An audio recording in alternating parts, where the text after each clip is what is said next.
புதுச்சேரியில் மாசு கட்டுப்பாட்டு துறையினரால் பறிமுதல் செய்யப்பட்ட 5 டன் ஒருமுறை பயன்படுத்தும் பிளாஸ்டிக் பொருட்களை கொண்டு தார்ச்சாலை அமைத்து அசத்தி வருகின்றனர்.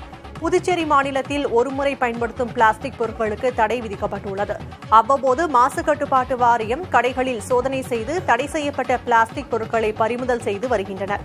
பின்னர் பறிமுதல் செய்யப்பட்ட ஒருமுறை பயன்படுத்தும் பிளாஸ்டிக் பொருட்கள் மீது வெப்பம் அதிகரிக்க செய்து அதனை பொடி பொடியாக மாற்றுகின்றனர்.